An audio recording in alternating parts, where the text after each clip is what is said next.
The first person who's joining us, you'll be hearing from Cole Hineker with the Metropolitan Council, and then followed by Teresa Kane with commuter programs and Amy Barnsdorf with the city of Minneapolis. You'll get a chance to learn a little bit more about them later in the show. The last individual organization wrapping up the group today is Move Minneapolis. I represent Move Minneapolis. We're the transportation management organization that represents downtown Minneapolis. We're a federally funded nonprofit that's focused on improving air quality and reducing congestion. I like to think of us as the liaison between transportation providers and commuters themselves. We're here to connect all the different organizations, some of which you'll be hearing from today, and in a really succinct way that helps folks get around where they want to get to. As for myself, I'm an outreach specialist with the organization. If you're looking for a point of contact and a partner to help you navigate the transportation system, I'm the nerd who loves to talk to you about your commute to work or your commute to the grocery store. I'm myself a year-on bike commuter, but I'm really excited about the D-Line BRT that's opened up just on my front step over this last year that I can try out now that we've got some snow on the ground in Minneapolis. So what do? We've historically, similar to a lot of other transportation organizations, worked in the space of the 9-to-5 commute, especially for downtown Minneapolis. However, we've really shifted and we're focusing on a lot more opportunities to engage with folks who are residents, who are guests to downtown, and who are folks who are coming for opportunities for entertainment or opportunities coming in around the clock beyond that 9-to-5 really optimized commute. We work a lot with, like I mentioned, with employers and property managers, with commuter fairs, transportation benefits consultants, and we put on a lot of big events, webinars like you're seeing here today. Our newsletter is a great opportunity to engage, and we are here to be your partner, whether you need someone to be an anonymous voice talking to your employer or property manager to improve your own benefits, or you're someone who's providing benefits for someone else and trying to understand what people need in their daily commutes.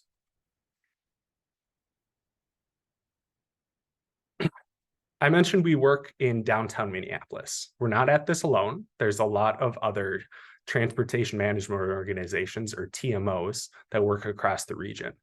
It can be hard to keep track of who's working where. So if you want to reach out to us, we'll be sure to navigate behind the scenes and connect you with who is serving specifically your area and understands your needs in the best way. With that in mind, really want to focus on one thing that we just wrapped up this last year with all these different partners you're seeing on the screen. And that was a month-long campaign in the month of September called Car Free MSP. So this was a big regional celebration of folks who are getting around without a single occupancy vehicle now, as well as really highlighting the opportunities that arise to be able to get around in a way that finds balance in our transportation system. We celebrated the whole month, encouraging folks to take a trip, replace any one trip that you would usually take in your car in any other mode. That can be taking the train, that can be walking or rolling.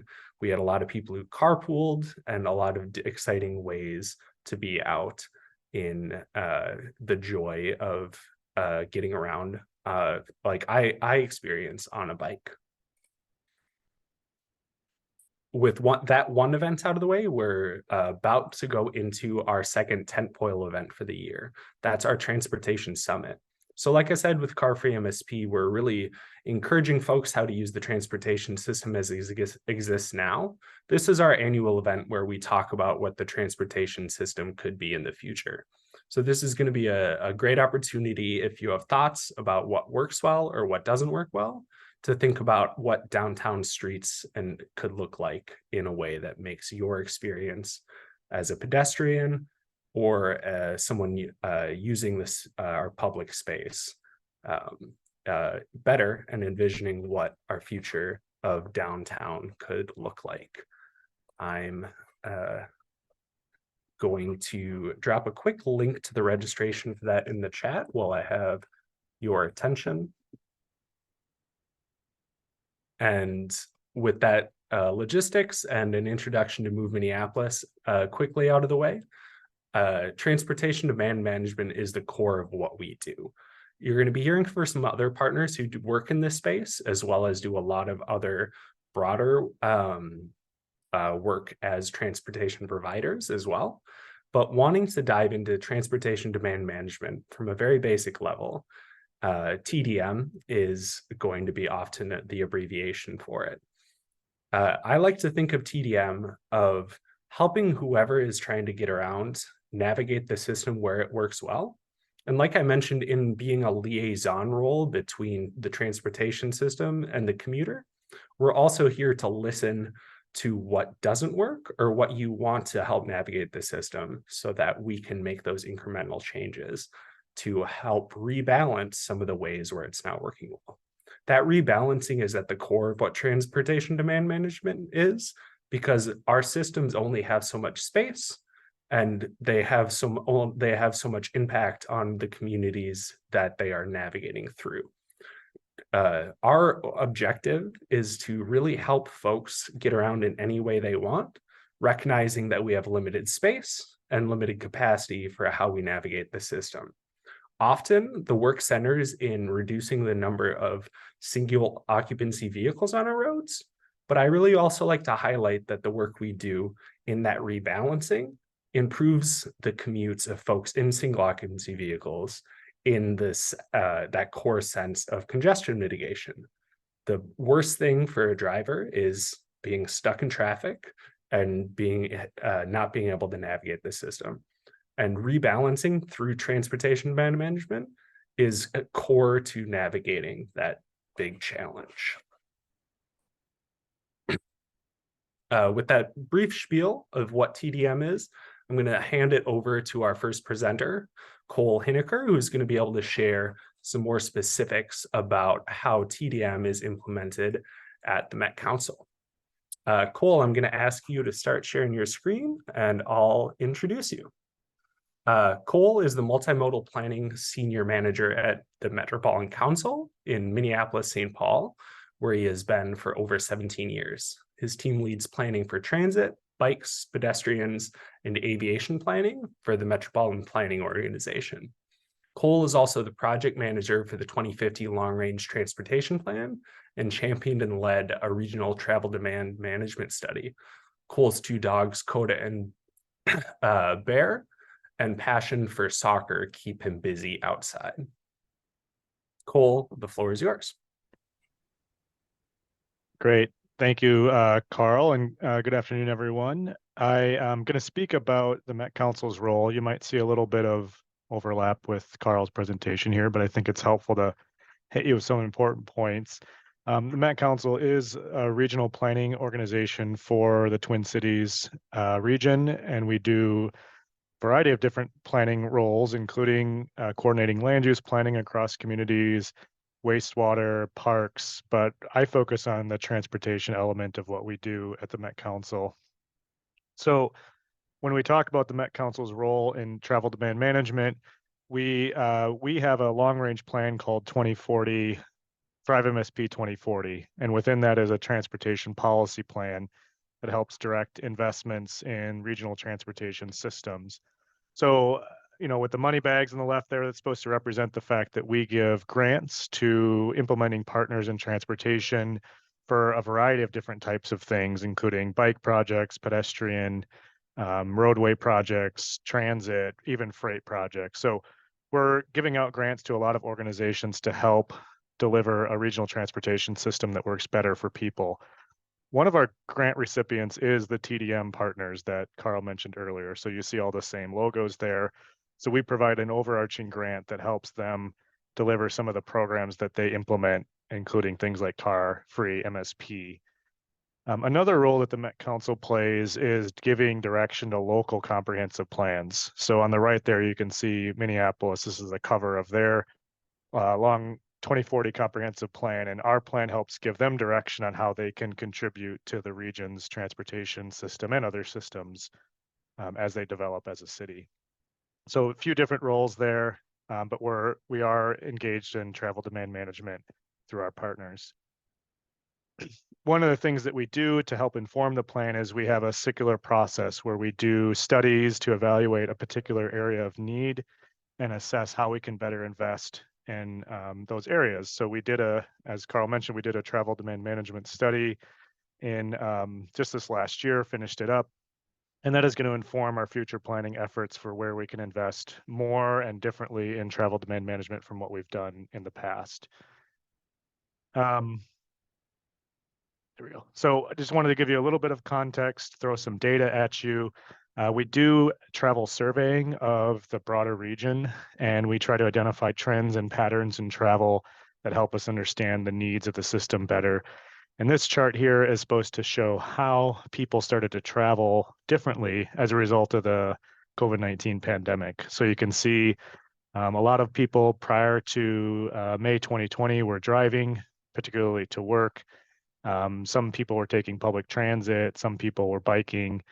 One thing on the left that you see there is about 5%, regardless of your income level, were teleworking. And that's the area that shifted the most during the pandemic to as much as 54% of the people teleworking if you're making more than 50,000. So recognizing the pandemic was impacting people differently depending on income levels, but it was a significant shift in travel demand and really illustrates the power of travel demand management. And that was a forced version of it, but certainly had a lot of impacts on the transportation system.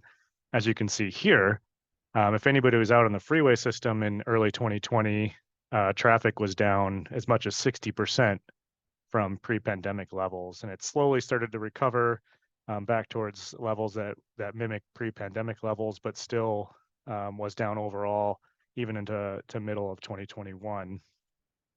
What this means, we did an analysis with MnDOT and a consultant to look at how this impacted our congestion on our system. And what this chart shows is travel on the bottom is the amount of vehicle travel that was occurring on our regional highway system.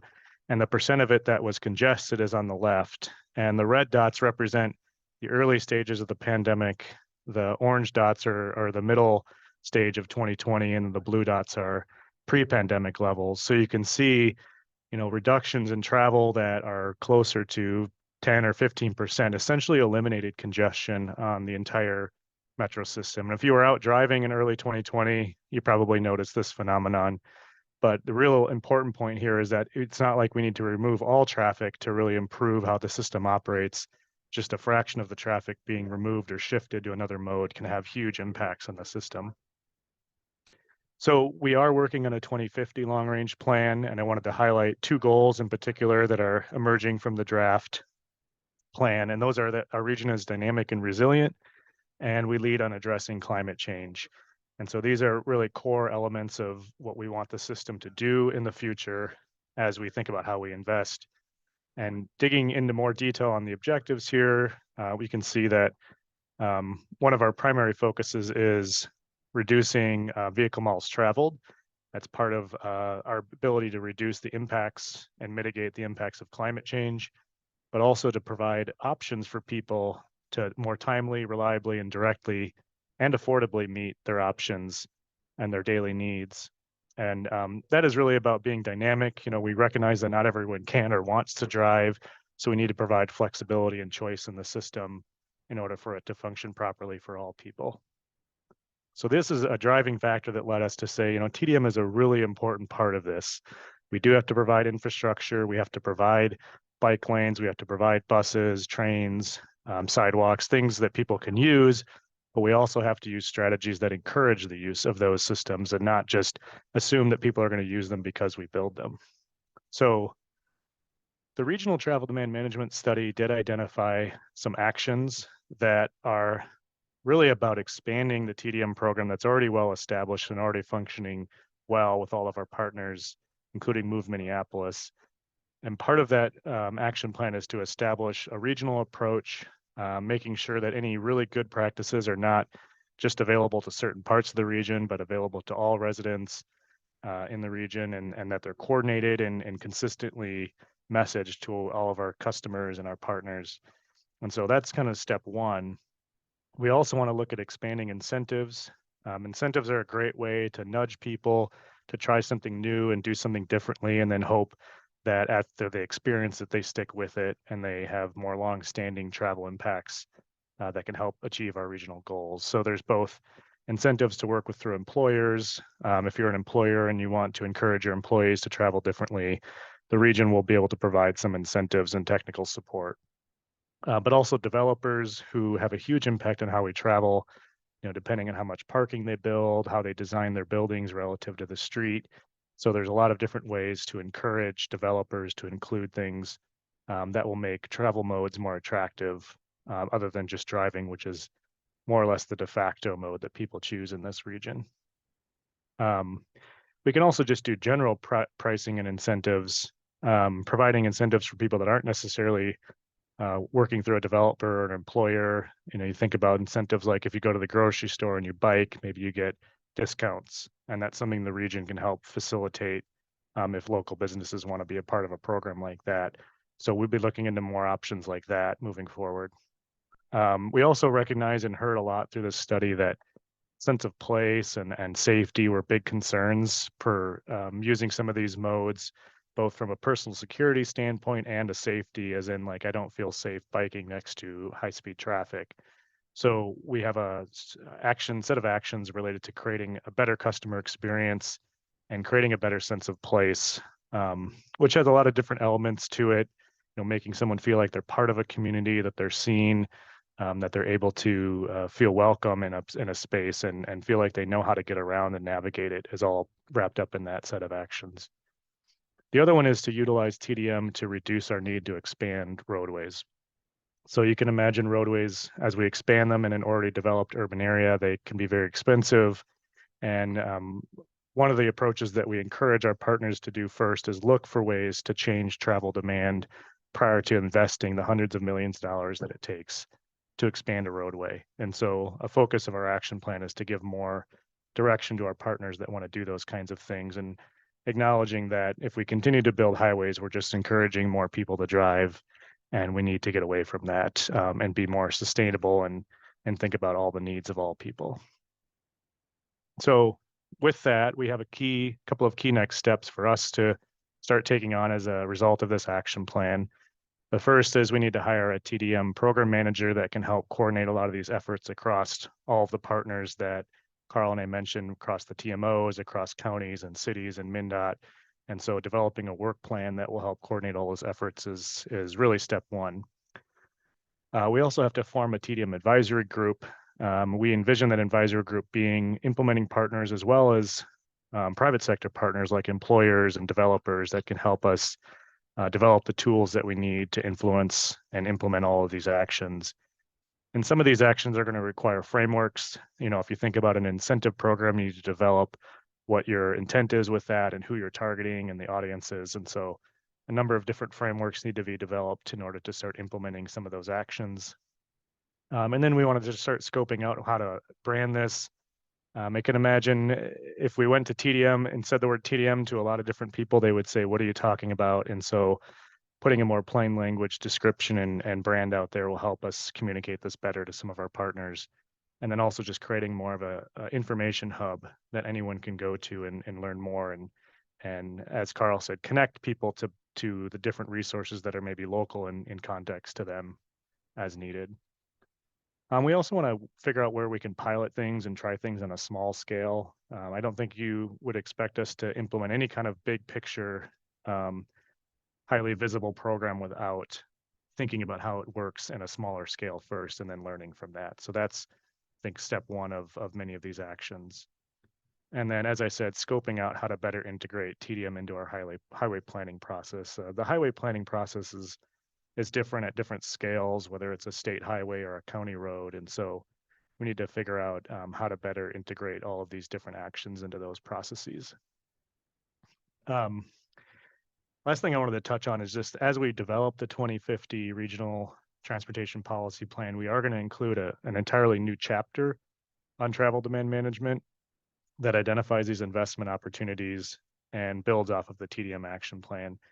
And like I said before, the transportation policy plan directs investments that local governments and other agencies can apply for. So we would anticipate implementing agencies like the TMOs, like Move Minneapolis, and cities and counties to apply for projects that are consistent with the region's TDM action plan.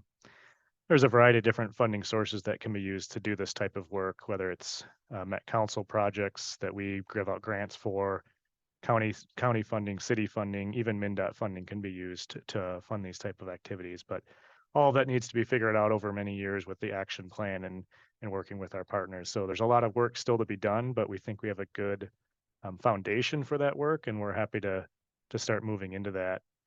So I think we're going to take questions at the end, but thanks for the opportunity to speak, and I'll kick it back to Carl to introduce the next speaker.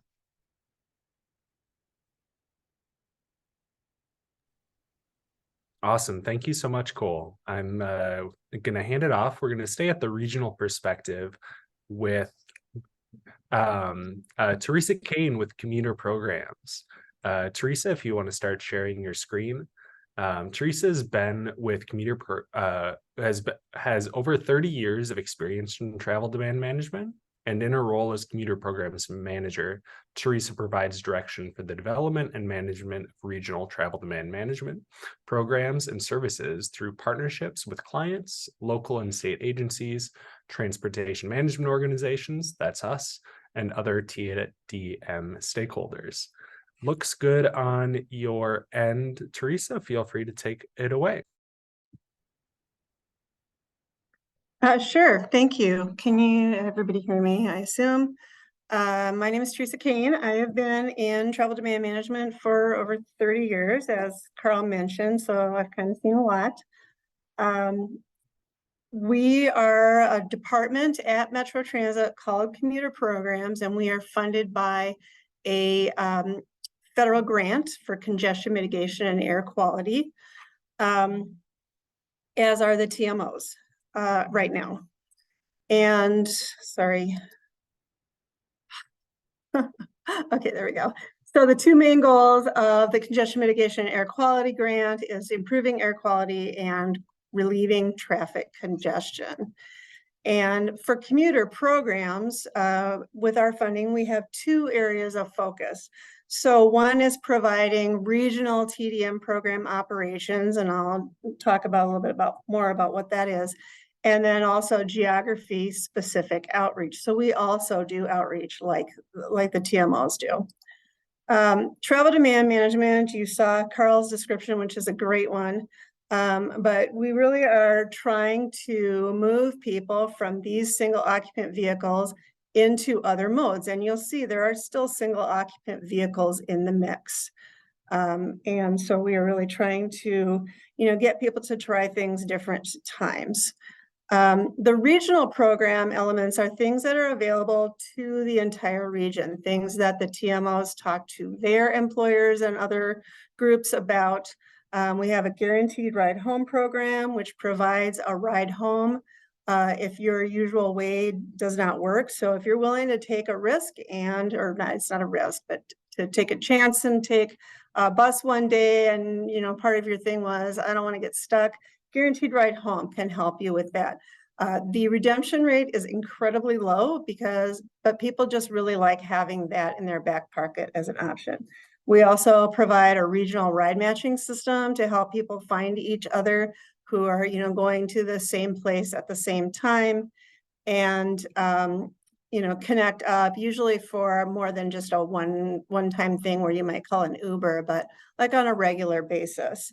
Metro Van Pool is a subsidized van pool program that's available in the region. We do public education and outreach. We do regional programs and events, and regional events also around specific transportation options like bike rides or telework or workshops. As Carl mentioned, we did the car-free MSP, so all of the partners participated in that, but commuter programs at Metro Transit sort of underwrote the regional portion of that program. So putting together tools that our partners can use to have their constituents participate in this regional program. And it worked really nicely last year. We met our goals, and we're really looking forward to next year. So look for some messaging around that. We also provide a program called what we call One Commute, which is a travel demand management activity tracking software. And what's cool about it is that it is available to all of our partners as they work with their different clients.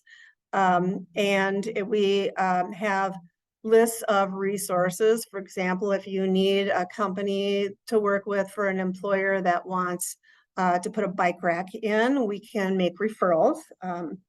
And then it also provides us with collaboration. So you may know that, a company may have different facilities across the region. And so that helps us to coordinate in a one-stop shop for that outreach. So just a quick overview. We have these things that we can track, the maps, conversations, what programs people are in. We can track participation levels if that's what the employer wants to do. It's really dynamic, and there's a lot to it. And so it works really well for helping us collaborate as partners in helping other folks. And then commuter programs at Metro Transit. So it's a complicated relationship because we do sit at Metro Transit, but we do not, our goals are a little bit different. So for example, when we're doing outreach about all modes and not necessarily just trying to sell a past program. But it also provides us with firsthand access to staff, projects, and data that we can use to do a better job in doing our outreach. We're a good liaison for the other partners that we have and Metro Transit because we know, sort of the ins and outs. We have access to garage managers and other things that might be helpful in our work, and also access to a fantastic creative team. And the assets are like bus sides, train sides, like you see in the example here. And we can help our partners do more with the kinds of assets that we have as a large organization. We also do outreach, and this map kind of shows you the outreach area for the Metro. And you can see that we have several TMOs. You see Move Minneapolis in there is the orange dot. The TMO territories originally were selected by density of employers. So there's a lot in that orange dot. Don't let the dot size mislead you. But the light blue is our Metro Transit commuter programs outreach area. So we are responsible for doing outreach to groups in this blue area. And so as you can imagine, when we do outreach in this area, we encounter a variety of things. What's nice about having the TMOs is they have a local flavor when they do their outreach. Move Minneapolis really understands the needs of the groups that they work with in downtown. Our groups may not even have transit access.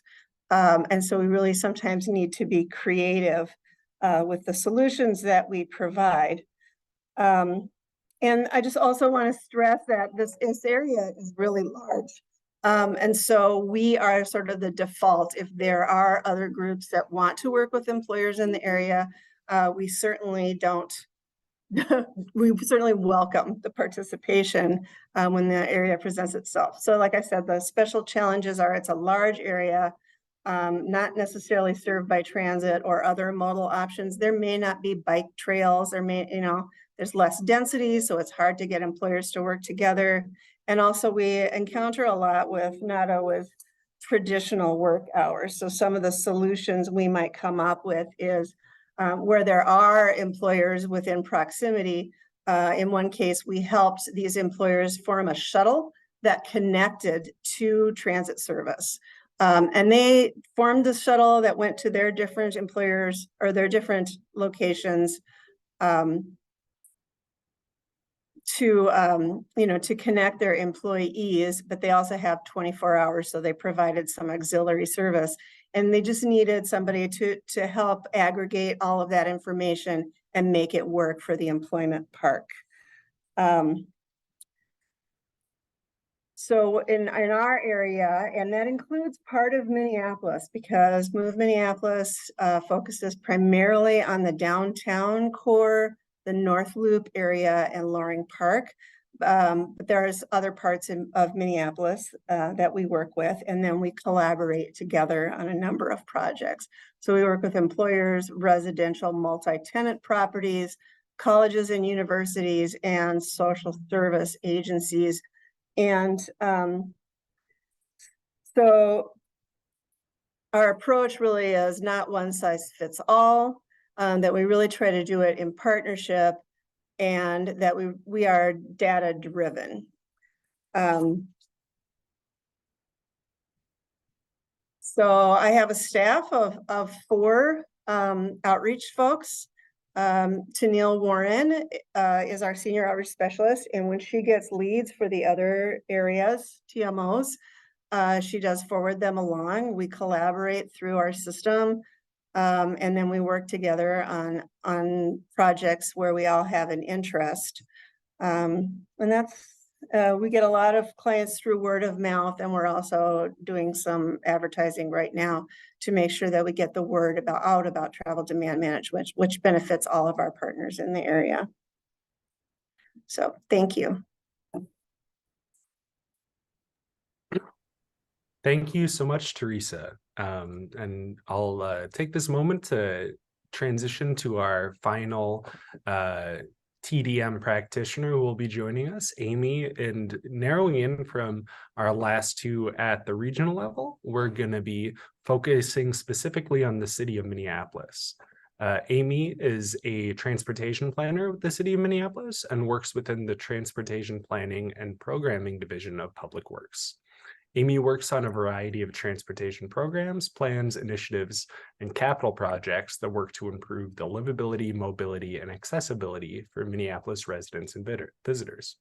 Prior to her time at the city of Minneapolis, Amy worked for nonprofits, community development organizations, and as a community and economic development volunteer with the Peace Corps while pursuing her Master's of Community Planning from the University of Cincinnati. Outside of work, Amy enjoys exploring new places, immersing herself in nature, enjoying a good book, and baking cookies. Amy, thanks for sharing your screen. Feel free to take it away. Awesome. Thank you, Carl. And thanks everyone for having me. Again, my name is Amy Barnstorff. I'm a transportation planner with the City of Minneapolis Public Works. Super excited to be here today talking about one of the TDM tools that the city has launched this year, which is the As You Go MPLS campaign. Before I dig into specific details about that campaign, I'll share a little bit about just some of the TDM tools that the city of Minneapolis has at our disposal that we currently use. I'll share a little bit of details on what is the As You Go MPLS campaign, the goal of that work, why it matters, share some information about our 2023 campaign that was launched this year in June, and then end with kind of what is the future of this As You Go MPLS campaign. So to begin, the city of Minneapolis has several different travel demand management tools at our disposal. This varies across the various departments at the city of Minneapolis. We have various land use policies, TDM ordinances, infrastructure, awareness campaigns or educational campaigns, things around traffic operations and how does the roadway operate, and transportation policies, to name a few of those tools that we use to promote walking, biking, taking transit, trying to get people to shift from car their single occupancy vehicle trips to other options. The focus of the conversation today is on awareness campaigns and specifically on the As You Go MPLS behavior change campaign that we launched this year. So what is As You Go MPLS? Some of you may have started to see this little character and some of these graphics out in the world this year as we launched the campaign in June. Big picture, As You Go MPLS is a mode shift behavior change brand to help support mode shift goals that we have in our transportation action plan. We have a goal as part of the transportation action plan to have 60% of trips taken by walking, biking, or transit by 2030.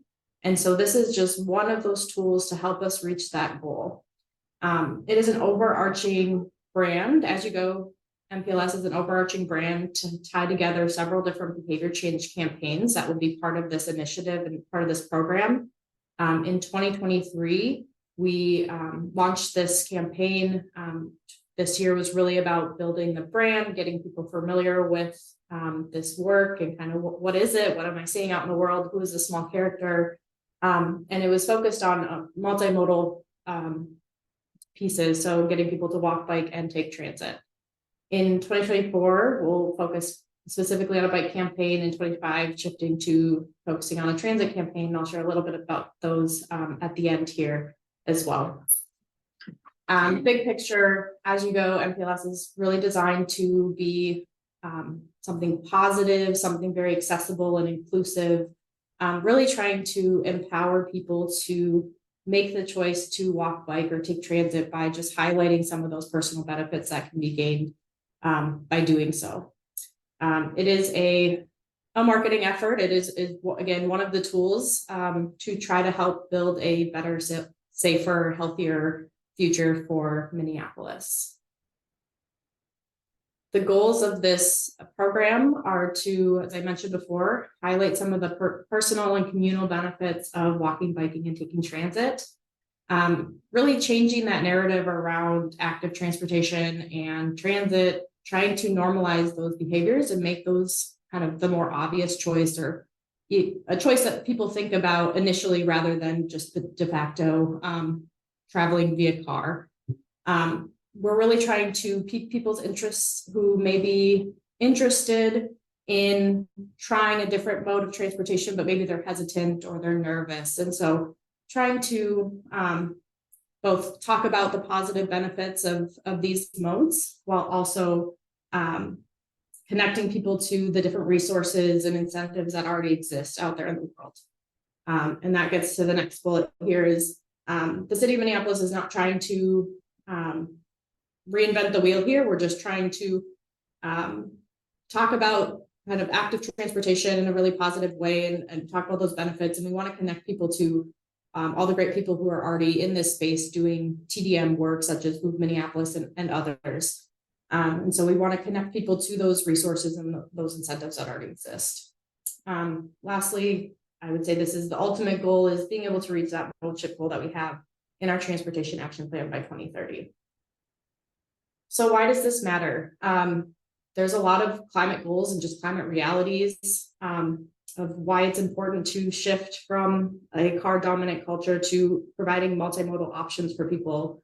Also public health and safety reasons, being able to have sustainable growth and development in our city without having kind of that increased congestion and pollution that comes with that, to being able to move people more efficiently through the city to allow that growth to happen sustainably. Also allowing for better community connection to happen through these active transportation modes.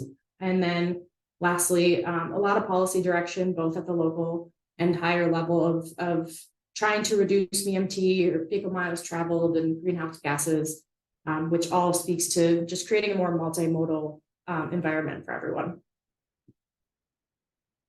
As I mentioned before, we launched the As You Go MPLS campaign in June of this year. It was a multimodal focus this year, really trying to encourage people to just try it, like try something new, try something different, and really focusing on trying to encourage people to do these, kind of try it during a low stress situation. So maybe not on your commute to work where you have to be there at a particular time, but you're going to a concert downtown. Why don't you try taking transit or taking bike share, things like that.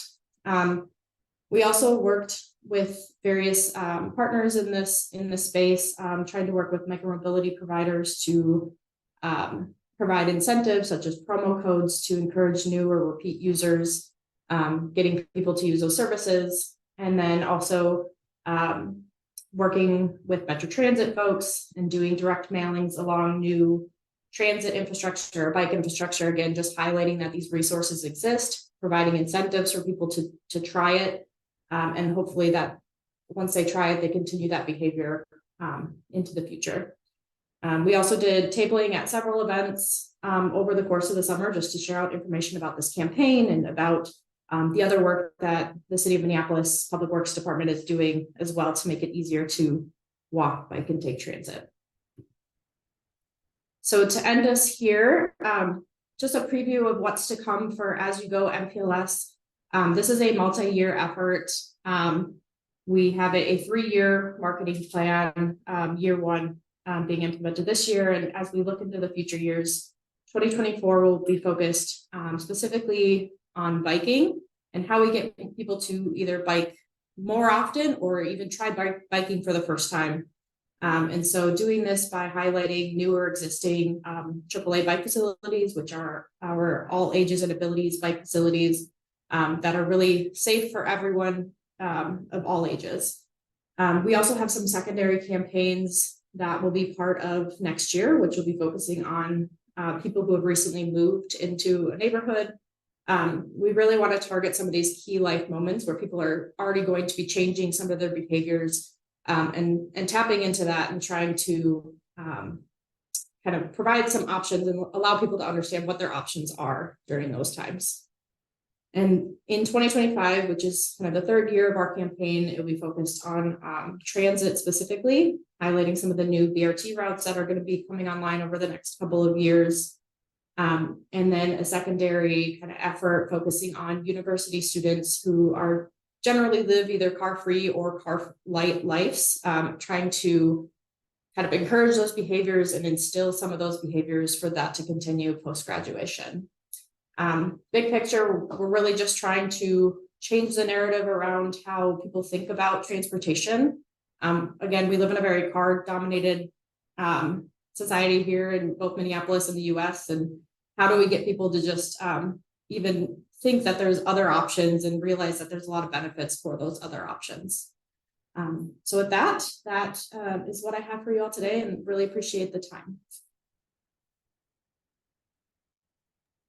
Awesome. Thank you so much, Amy. When you get a chance, if you can stop the share on your screen, I'll transition us over to some of the questions that we've gotten in the chat. I'm going to start with one that came in around getting around in some of the off-peak hours, particularly this individual, Keith, who asked the question, had to turn down a job in the North Loop because the number 6 bus wouldn't get there in time. Curious, Teresa, you might be able to speak to this through some of the connection at Metro Transit about this question's asking about smaller buses shuttles programs specifically, but curious if you can share any opportunities with microtransit efforts that are going on now, as well as a question to you all about any opportunities around some of the earlier morning or later night opportunities to get around as well. I can say, because we're housed at Metro Transit, we are privy to some information about pilots that are happening with microtransit, and we are always looking for first mile, last mile solutions. The current pilot underway is in North Minneapolis, but I think there's, there are plans to expand that further, and I don't have all the details on that, but I'm happy to share as I find them. Thank you. And I'll highlight, looks like Cole got to this earlier, but kind of thinking into that future of when we are prioritizing or when we have opportunities to go and engage with Metro Transit around shaping transit routes as well as timetables for the future. There are a couple great opportunities both through the Network Now project as well as awesome, great listening sessions that are coming up around their strategic plan update. So feel free to check the Q&A for that area. Curious if, Amy, you might be able to speak to this well. We've got a couple questions about bike parking if you can speak maybe to the city's cost sharing programs for opportunities or other bike parking opportunities as well. Yeah, so definitely not the expert around our bike share cost sharing program, but I know it is something that does exist. We're also, our traffic division is exploring some bike parking options. I believe they're going to be piloting a couple secure bike parking infrastructure pieces starting next year, which will be really great, providing people with kind of fully secure bike parking. I know we're doing trying to get a full inventory of kind of where is the bike parking and where is that demand not being met.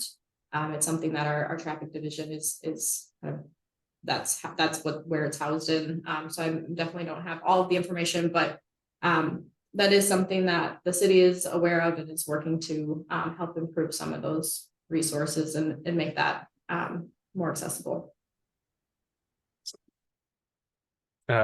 Thank you both. And I guess a question to you all, I'm gonna try and capture a couple questions in Minneapolis. We're just facing our first snowfalls, and we're getting a couple questions that focus around seasonality of things, especially in the winter. Curious if you all can speak to how your agencies approach TDM in a year-round climate like Minneapolis that we are working in. I can kick us off here. It's a challenge for sure. We obviously last winter, I think we all know, one of the busiest or kind of snowiest winters. I think that shed a lot of lights on where those challenges are, especially. And so I know on the city's end, we're in the process of doing a winter maintenance study, bike and ped winter maintenance study, to update some of the cost estimates of what would it look like to do municipal led snow clearing. That work is still in process, and so I don't have much to share beyond that, but it is something that we are aware of. And I know through just conversations with the staff who are working on that, it's we see a lot of challenges with some of kind of repeat users or repeat property owners is where we see some of the biggest challenges of people not clearing snow. And so we know it's a challenge, and it's something that we're trying to figure out what the best solution is and how we can better enforce these pieces, and provide. It's obviously a financial thing too, being able to find funding to be able to do better snow clearing throughout the winter for both walking, biking, and at transit stations. Awesome. Appreciate that. So I'm seeing a question particularly asking about transit passes. I'll take a chance to mention the Metro Pass program, which is an option specifically for downtown employers for the opportunity to enroll in an unlimited transit pass. So that's a pass that's available, and we'd be more than happy to chat with you or your employer about it for $83 a month, which is a discount from the usual $120. And there's some awesome tax incentives to be able to enroll in it pre-tax. So the Metro Pass program is very similar to what the U of M is able to offer through that opportunity you referenced. There's a couple also questions, and Teresa, you might be best to be able to speak to this about, since you mentioned one commute in your presentation, there's some folks asking specifically about what software one commute is operated on, which I believe is Salesforce, but then also if there are any other software programs that we as TDM practitioners use to capture some of the data that were presented today. Yeah, so OneCommute is a Salesforce-based platform. It is cloud-based, and so far all of the TMOs are using it. Again, that goes to being able to follow along with other folks are doing and assist each other so we can see what's going on, and then be able to look as a whole in the region, but also just by TMO, what kind of activities happening. And I think that I can't speak for all of the TMOs, but for ours, it's relatively new for us, for our outreach folks. It is the only software we use, and that is kind of the hope in the future, that we're able to use it to track everything and then eventually add some modules to it to do some of the things that we're doing in different softwares, so that we can have a better handle on what's going on out there, and also help to inform the employers on where they have successes or interest or those kinds of things. And like I said, it's relatively new, so I can't speak for the Minneapolis TMO if you guys are using other software, but I know you've made really good use of the One Commute platform, and we hope to have that be the primary software for tracking in the region. Does that? I think that answers the question. I've got a question specifically for As You Go, Amy. I know that As You Go is just on the first steps of taking its strides in the years ahead, as you've laid out. They're curious on the range of potential partnerships. Any examples that either exist now or could be of nonprofit service groups, neighborhood groups, or plans for more partnerships in the future? Yeah, absolutely. That's a really great question. In this first year, we partnered with Metro Transit and worked alongside with Move Minneapolis as well, attending some of their events throughout the season. I would say we reached out to the various business districts across Minneapolis to see if there was any interest in partnering with if there was any interest on their end to partner with the city through these efforts. And so we are definitely kind of exploring what opportunities exist, because again, we know there's a lot of really great people who are already very plugged into this work at the community level. And so we are exploring kind of what those partnerships could look like and how we can better target various communities and locations across the city to be more effective in this work too. So it's something that we're still working on, and we're very much open to exploring any and all partnerships as we progress in this campaign.